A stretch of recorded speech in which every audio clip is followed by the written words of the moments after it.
बिस्मिल्लाहिर्रहमानिर्रहीम। एक मसला बहुत ही अहम है जिससे मुताल्लिक़ आज की इस वीडियो में गुफ्तगू करनी है। वो मसला ये है कि आदमी सदका व खैरात देता है, ज़कात अदा करता है, जिसमें अल्लाह ताला की खुशनुदी शामिल हाल होती है।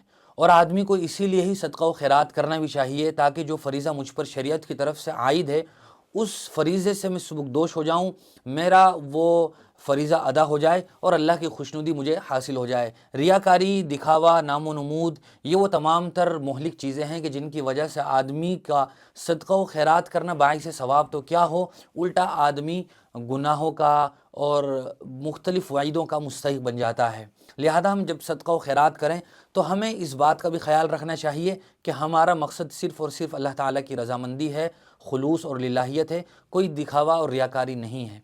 दूसरी बात यह है कि जब हम सदका व खैरात करें तो जब हम कर ही रहे हैं तो हमारा सदका व खैरात अगर उन लोगों को पहुँचे जिनकी वजह से हमें ज़्यादा सवाब मिले तो ये और भी अच्छी बात है। हमारे मुआशरे और सोसाइटी में लोग सदका व खैरात अपने बहन भाई बहुत सी मरतबा वो मुस्तहिक़ होते हैं तो उनको देने को मायूब और बुरा समझते हैं। आदमी सदका व खैरात कर रहा है, उसके भाई बहन या करीबी रिश्तेदार अगर मुस्तहिक़ हैं तो आदमी को सबसे पहले यही कोशिश करनी चाहिए कि वो अपना सदका व खैरात उनको दे, ताकि सदका व खैरात देने का सवाब भी मिले, ज़कात देने का सवाब भी मिले। और दूसरा एक जो बहुत ही अहम पहलू है सिला रहमी का, उसकी वजह से आदमी को सवाब भी ज़्यादा मिले।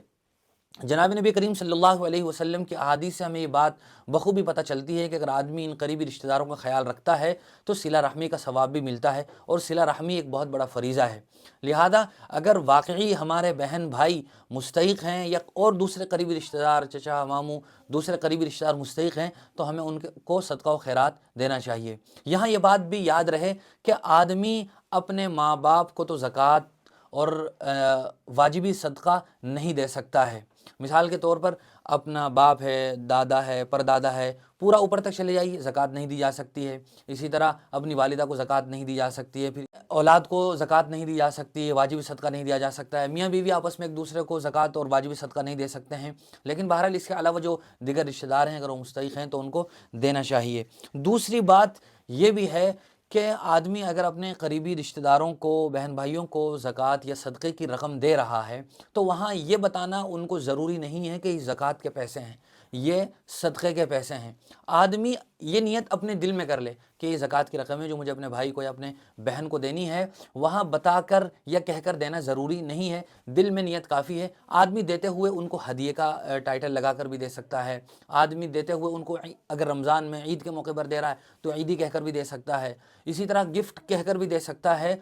ज़रूरी नहीं है कि आदमी बाकायदा तायीन करे कि ज़कात के पैसे जो मैं आपको दे रहा हूँ, उसकी नीयत सिर्फ अंदरूनी तौर पर दिल में काफ़ी है, वो देते हुए उसको गिफ्ट हदिया कह सकता है। लिहाजा अगर हमारे रिश्तेदार हों, करीबी हों और वो मुस्तहिक़ भी हों तो हमें सबसे पहले उन्हीं को देना चाहिए। दूसरा नंबर आता है ऐसी जगह सदका व खैरात करने का कि जिससे ज़्यादा लोग फ़ायदा उठा सकते हों, जिनमें मदारिस भी हैं।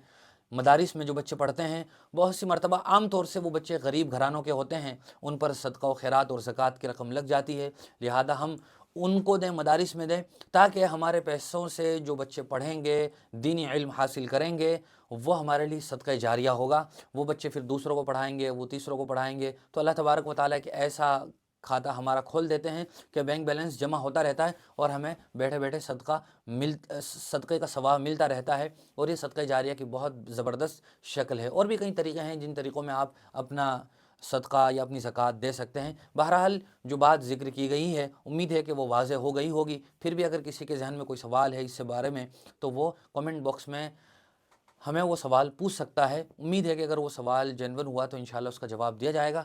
अगर आपको हमारी ये वीडियो पसंद आई है तो इसको अपने दोस्तों के साथ ज़रूर शेयर करें। जज़ाकल्लाह।